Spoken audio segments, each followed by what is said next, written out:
Varicose veins కి సరైన చికిత్స కోసం సంప్రదించండి ఎవిస్ హాస్పిటల్. నమస్తే రమగారు. నమస్తే జయ. రమగారు, కార్తీక మాసం విశిష్టత ఇవన్నీ మనం మాట్లాడుకున్నాం. మరి నెక్స్ట్ మార్గశిర మాసం, ఈ మాసంలో ఈ మాసం యొక్క ప్రాముఖ్యత, అలాగే ఈ మాసంలో మనము అంటే కార్తీక మాసంలో కార్తీక పురాణం అంతా వింటాం కదా, మార్గశిర మాసంలో ఏం చేయాలి రమగారు? మార్గశిర మాసం అంటే అసలు భగవానుడు చెప్పాడు శ్రీకృష్ణ పరమాత్మ భగవద్గీతలో, మాసాన మార్గశీర్షోహం అని. నేను మాసాలలో మార్గశీర్ష మాసం అంటే పరమోత్తమమైన మాసం మార్గశీర్షం అంటారు. అయితే మార్గశీర్షంలో తొలి రోజుల్లో కాకుండా సంక్రమణం అయ్యాక సూర్యుడు రవి సంక్రాంతి ఎప్పుడు వస్తుంది? రవి సంక్రమణం, ధనుస్ సంక్రమణం అంటాం. దాన్ని మనం నెలగంటు పెట్టడం, నెల పట్టు పట్టడం ధనుర్మాసం. ఆ ధనుర్మాసం రావడానికి 15-16 తారీఖులు అట్లా వస్తుంది. 12, 13, 14, 15 ఆ తారీఖుల్లో. అయితే మనకి ధనుసు మొదలైపోతుంది. ఈ మార్గశిరం మాత్రం 5-6 తారీఖులకే వచ్చేస్తుంది. అంటే పాడ్యమి మొదలయ్యాక ఒక 5-6 రోజులు, 7-8 రోజులు గడిచాకే సంక్రమణం సిద్ధిస్తుంది. ఈ సంక్రమణం చెందాక చేసే వ్యవహారాలు వేరే ఉంటాయి.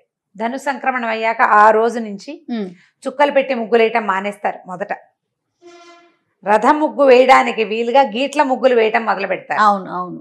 ముగ్గులు వేయటం, గొబ్బిళ్ళు పెట్టడం, తర్వాత ధనుర్మాస వ్రతారంభం చేస్తాం. తిరుప్పావై చదువుకుంటాం. అందరి ఇళ్లలో చదవరు, కొన్ని కుటుంబాలు ఖచ్చితంగా చదువుతాయి. కొన్ని దేవాలయాలు, విష్ణువాలయాల్లో ప్రత్యేకంగా ధనుర్మాసం చేస్తారు. తిరుప్పావై పఠనము, ధనుర్మాస వ్రత కథలు, వ్రతారంభము అది మొదలు పెడతారు. అయితే నెలగంటు పెట్టాక చాలా శుభకార్యాలు అవి చేరు, పెళ్లి ముహూర్తాలు ఉండవు. ఈ సంక్రమణం నుంచి మకర సంక్రమణం వరకు ఈ నెల రోజులు విష్ణు పూజ. విష్ణువాలయాల్లో ప్రత్యేకంగా ఆండాళ్ళ తల్లి ఎట్లా విష్ణువుని సేవించిందో ఆ సేవాకాలపు విధానంతో చేస్తారు. తిరుమలలో కూడా ప్రతిరోజు ఉండే ఇది కాకుండా, సుప్రభాతం కాకుండా ఈ నెల రోజులు తిరుప్పావై పఠనం చేస్తారు. మామూలుగా తిరుమలలో రోజు భోగ శ్రీనివాస స్వామిని శయనం చేయిస్తారు. ఈ నెల రోజులు కృష్ణుడిని శయనం చేయిస్తారు. అట్లా తిరుప్పావై చాలా ప్రత్యేకమైనది. ఈ ధనుర్మాసం చాలా ప్రత్యేకమైనది. అయితే మనకు మార్గశిర మాసంలో మామూలుగా మనం శ్రావణ శుక్రవారాలు చేసుకున్నట్టుగా మార్గశిర గురువారాలు చాలా విశేషమైనవి. మామూలుగా గురువారాన్ని మనమంతా గురువారం అంటాం. లక్ష్మీవారం అనే వాళ్ళు కూడా ఉంటారు. గురువారము లక్ష్మీప్రదము అని ఒక నమ్మకం. గురువారం లక్ష్మీవారం కాబట్టి ఆ రోజు మంగళసూత్రాల్లో మార్చుకోరు, ఆ రోజు డబ్బులు ఇవ్వరు, ఆ రోజు తలంటు పోసుకోరు. ఆ విధానాలు కొన్ని ఊళ్ళల్లో ఉంటాయి. మన కొంచెం వైజాగ్ ఆ వైపు అంతా గురువారం పట్టింపు చాలా ఎక్కువ. మన శుక్రవారం ఎంత పట్టింపు, వాళ్ళ గురువారం పట్టింపు. గురువారం నాడు కూడా వాళ్ళు అవి మార్చరు, చెయ్యరు కొన్ని పనులు. గురువారం నాడు కూడా ఇల్లు కడుక్కోకూడదు, అలాంటివి. మనం శుక్రవారం చేయకూడదు అనుకుంటాం చూడు. అవునవును. శుక్రవారం ఎట్లా చెత్త బయటపడేయకూడదు ఎలా భావిస్తాం అట్లా గురువారం కూడా భావిస్తారు. ఈ మార్గశిర గురువారాలు లక్ష్మీకి దేవికి చాలా ప్రీతికరమని, గురువారాల్లో లక్ష్మీదేవిని అర్చిస్తే విశేషమైన ఫలితం లభిస్తుందని చెప్తారు. మార్గశిర గురువార వ్రత కథ కూడా ఒకటి ఉంది. వ్రతంగా చేసే విధానం మార్గశిర గురువారాలు పట్టుకోవటం అంటే ఇక అటా చేస్తూ ఉంటారు. ఉద్యాపన చేసుకునేందుకు కూడా విధానం ఉంది దానికి. అయితే మనం ఆ వ్రతాలు అవి మనకు అలవాట్లేదు అనుకో, వ్రతం అలవాట్లేదు మనకి, ఆ వ్రత కథలు మనకు తెలీదు, విధానాలు అవి ఏమిటో చాలా టఫ్, అవన్నీ మన వల్ల కాదండి. పూజ చేసుకుందాం, లక్ష్మీ పూజ. పొట్టిగా లక్ష్మీదేవిని పూజించుకోవచ్చు కదా. గురువారం వ్రతాల్లో ఏంటంటే తలకి నూనె రాసుకోకూడదు, తల దూకోకూడదు, నూనె రాసుకుని తలంటి పోసుకోకూడదు. గురువారం నాడు ఒట్టిగా తలకి స్నానం చేయాలి. మనం బుధవారం నాడు నూనె రాసుకుని తలంటి పోసుకుంటాం. గురువారం నాడు ఒట్టి తల స్నానం, పసుపు రాసుకుని తల స్నానం చేయాలి విధి. తల పిడ పెట్టుకోవాలి, తల ఆరంగానే మూడేసుకోవాలి, కానీ తలకాయ దువ్వుకోకూడదు. ఆ రోజున తల అంటుకోకూడదు, నెత్తికి నూనె పెట్టకూడదు, తల దువ్వుకోకూడదు. ఈ 2 ప్రధాన విధులు. పూజ అయ్యేదాకా ఏమీ తినకూడదు.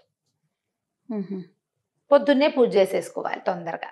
ఓకే, బాగుంటుంది. కథ కూడా చాలా విశేషంగా ఉంటుంది.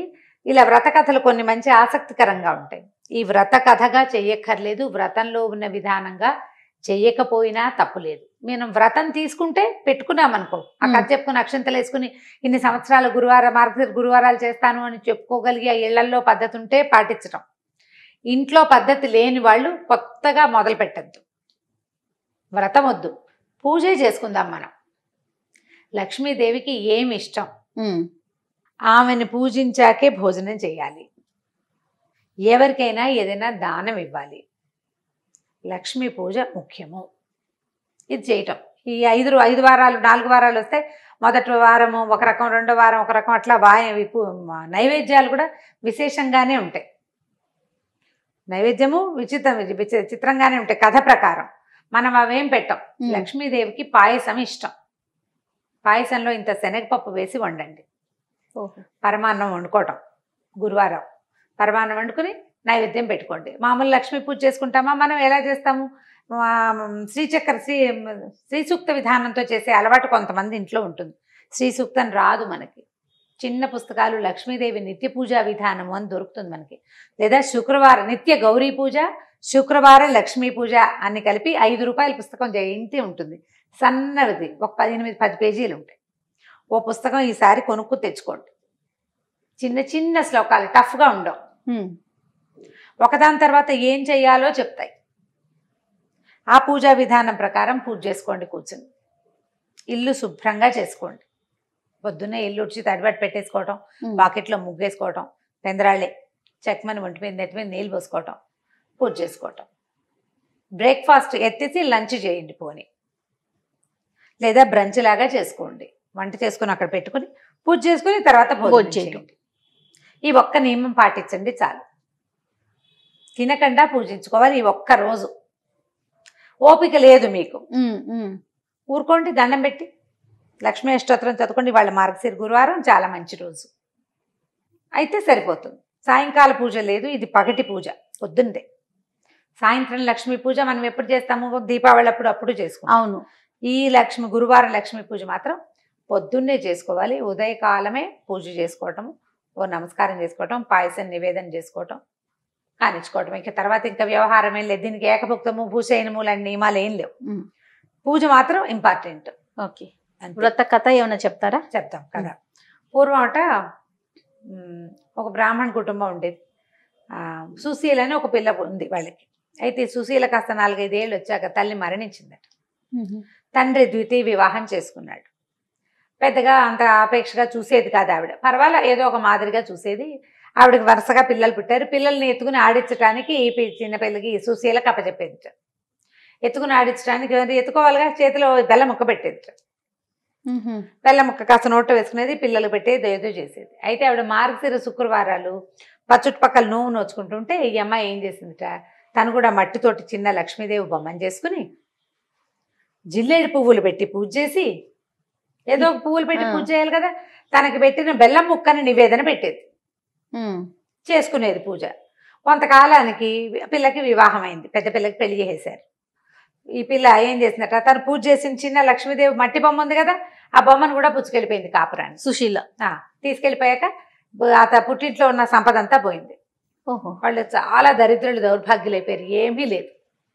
ఎంతో బాధపడేవాళ్ళు. ఎందుకు మన పరిస్థితి ఇట్లా అయిందని చాలా చింతించేవాళ్ళు తల్లి తండ్రి కూడా. సరే, అక్కడ అత్తారింటికి వెళ్ళింది. చక్కగా అక్కడ ఘనంగా మార్గశిర గురువారాలు పూజ చేసుకోవడం వచ్చింది. అక్కడ వాళ్ళు డబ్బులు ఉన్న చోట ఇచ్చారు. ఈ అమ్మాయి వెళ్ళాక వాళ్ళకి విపరీతంగా సంపద వృద్ధి అయిపోయింది. పొలం పుట్ర, గొడ్డు గోద, ఇల్లు వాకిలి, అబ్బో ఎన్నో, ధనధాన్య సమృద్ధిగా ఉన్నారు. చక్కగా పూజ చేసుకునేది. ఇంకా సంపద ఇతోధికంగా వృద్ధి అవుతూ ఉంది. అయితే ఏమైందట, తల్లి తమ్ముడిని ఇచ్చి పంపించింది. మన పరిస్థితి ఏం బాగుండలేదు, అక్కయ్యని ఏదైనా సహాయం చేయమని.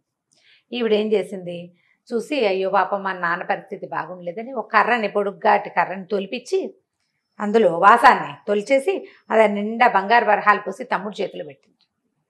తీసుకెళ్ళి నాన్నకి ఇవ్వరా అని. వీడేం చేశాడు, ఎక్కడికో వెళ్తూ ఆ కర్రని ఎక్కడో పెట్టాడు, మర్చిపోయాడు. అక్క ఏమి ఇచ్చిందంటే కర్ర ఇచ్చింది, ఎక్కడో వదిలేశాను అన్నాడు. ఏం చేస్తారు, వాళ్ళ పరిస్థితి బాగుండలే. మళ్ళీ కొన్నాళ్ళకి మళ్ళా పంపించారు. కర్ర ఏం చేసావురంటే ఎక్కడో వదిలిపెట్టానక్క అన్నాడు. సరే, ఈవిడేం చేసింది, చెప్పుల చేత కుట్టించింది నాన్న కోసం. చెప్పుల్లో లోపల వరహాలు పెట్టి కుట్టించింది. వీడు ఆ చెప్పుల చేత గుడ్డలో చుట్టి నాన్నకి చెప్పులు అని చెప్పిస్తే ఆ చెప్పుల చేత ఎక్కడో పెట్టి దేనికో చెరులోకి మంచినీళ్ళకి దిగాడు, ఎవరో పట్టుకుపోయారు. అయ్యో. మళ్ళీ 3ఓసారి వచ్చాడు.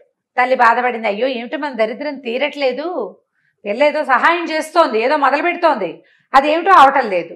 అందుకని 3ఓసారి పంపిస్తే ఆవిడేం చేసింది, గుమ్మడికాయని పైన డిప్ప తొలిచి దాని నిండా వరహాలు పోసి గుమ్మడికాయని మూత పెట్టేసి ఇచ్చింది. ఇంటికి పట్టుకెళ్ళి అమ్మ చేతికి ఇవ్వు, నేను ఇచ్చానని చెప్పాను. ఆ గుమ్మడికాయని చెరువు గట్టు మీద పెట్టి సంధ్యావందనాన్ని దిగట్ట తమ్ముడు. ఎవరో గుమ్మడి పండు బాగుందని పట్టుకుపోయారు. ఇంటికి వెళ్ళి చెప్పాడు గుమ్మడి పండు ఇచ్చింది అని.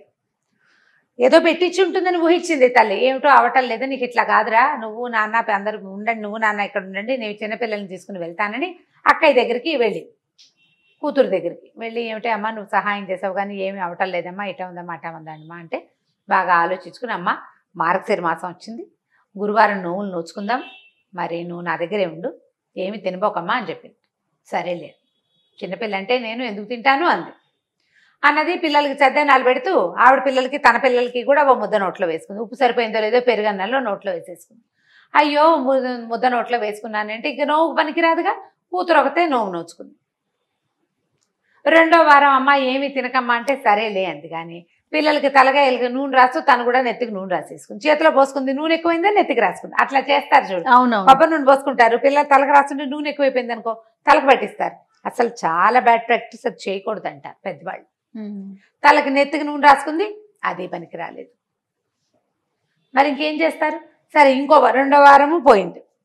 మూడో వారం కూడా ఏం చేసింది ఈవిడ, పిల్లలకి ఏవో అవి ఇవి పెడుతుంటే మరమరాలు కింద పడింది, తీసి ఎత్తి నోట్లో వేసుకుంది. చేస్తారు కదా సహజంగా. మూడో వారం కూడా పోయింది. ఇక నాలుగో వారం ఏం చేసింది కూతురు, అమ్మ ఇట్లా కాదు ఉండని ఒక గొయ్యి తీసి గోతులో కూర్చోబెట్టింది అమ్మని. గోతు మీద ఒక చిన్న డబ్బా మూత పెట్టింది.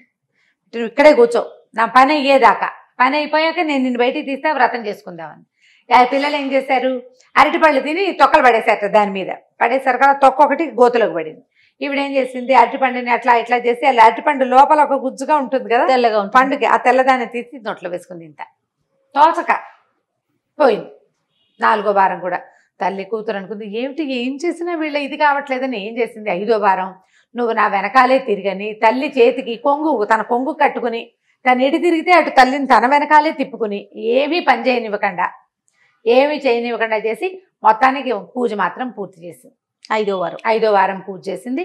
వాయనం ఇవ్వడానికి లక్ష్మీదేవిని పిలిచింది. అదే అమ్మవారు వచ్చి కూర్చుంటుంది వాళ్ళ ఇంట్లో, ప్రతిమ ఉంది కదా మట్టి ప్రతిమ, ఆవిడ నేను పుచ్చుకోనని పక్కకు తొలగి వెళ్ళిపోతే ఏడ్చింత సుశీల.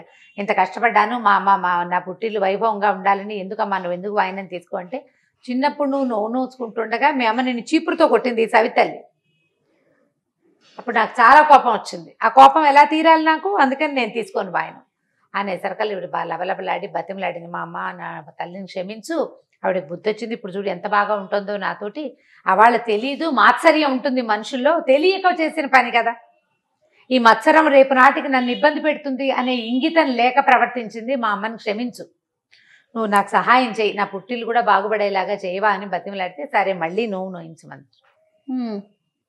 అప్పుడు మళ్ళా వచ్చిన గురువారంలో నోవు నోయించింది తల్లితోటి. ఆ తర్వాత ధనధాన్య వృద్ధి జరిగింది. ఈ కథ చెప్పుకొని అక్షింతలు వేసుకోవాలి. ఆ రోజు పూజ అయ్యేదాకా తల దువ్వకూడదు, నూనె రాసుకోకూడదు, ఆ నియమాన్ని పెట్టుకోవాలి. ఏమీ తినకూడదు. ఎవరికైనా ఈ కథ చెప్పాలి. ఈ కథని ఎవరికైనా చెప్పాలి, అది నియమం. కథ చెప్పించుకోవాలన్నమాట. కథ చెప్తాను వింటావా అని చెప్తుంటారు. నా ఫ్రెండ్ పావని ఉంది కదా, రమా కథ చెప్తాను వింటావా అంటుంది, ఫోన్లో చెప్తుంది అనమాట కథ. ఎవరికైనా చెప్పాలి, చెప్తే మంచి ఫలితం లభిస్తుంది. ఈ కథను చెప్పుకొని అక్షింతలు వేసుకోవటం. ఇప్పుడు మనం ఈ కథా విధానము, వ్రత విధానము, ఇంకా అవి ఉన్నాయి ఇందులో పద్ధతులు, నేను కొంచెం బ్రీఫ్గానే చెప్పాను. ఇళ్లలో ఉన్న వాళ్ళు చేసుకుంటారు. స్త్రీల వ్రత కథలని పుస్తకాలు ఉండి వ్రత కథలు ఫాలో అయ్యి వ్రతాలు చేసుకునే వాళ్ళు ఉంటారు, ఆ కథలు ఫాలో అయ్యే వాళ్ళు అవుతారు. మీ ఇంట్లో లేకపోతే దీన్ని మొదలు పెట్టుకోవద్దు, వద్దు. పూజ చేసుకోండి లక్ష్మికి, అంతే. మార్గశీర్ష మాసం భగవంతుడితోటి సమానమైన మాసం. ఈ మాసంలో సూర్య సంక్రమణం అయిన తర్వాత, ధను సంక్రమణం తర్వాత చేసే పూజా విధానాలు ఒక ఎత్తు అయితే, ఇందులో వచ్చే 4 లేదా 5 గురువారాలు పూజిస్తే విశేషమైన ఫలితం లభిస్తుంది. లక్ష్మీ ప్రసన్నంగా ఉంటుంది. అమ్మవారు నిత్యానపాయిని, స్వామిని వదిలిపెట్టదు. విష్ణు పూజ చేసే నెల ఇది. ఇలాంటప్పుడు లక్ష్మిని కూడా పూజిస్తే మనకి ఫలితం బాగుంటుంది. కాబట్టి ఈ 4 వారాలు 5 వారాలు, ఈసారి ఎన్ని గురువారాలు వచ్చినాయో అన్ని గురువారాలు నియమంగా లక్ష్మీ పూజ చేసుకోండి. లక్ష్మీప్రదమైన పువ్వులు కానీ, పళ్ళు కానీ, తర్వాత పసుపు కుంకుమలు ఎవరికైనా ఇవ్వండి, మంచి ఫలితం లభిస్తుంది తప్పకుండా. నమస్తే.